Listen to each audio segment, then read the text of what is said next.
We've learned about logic gates and identities, but how do we actually build something with them?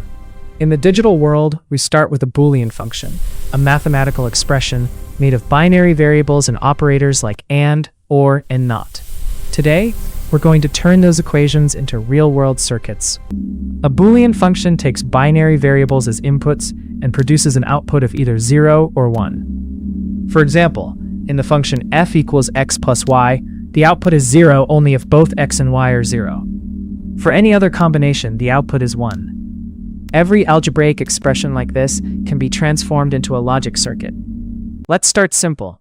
To convert the function f1 equals xyz dr, we need a single AND gate for the term.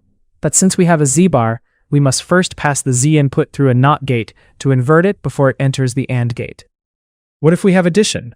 For f2 equals x plus yz, we use an AND gate for the yz part and then feed that result along with x into an OR gate.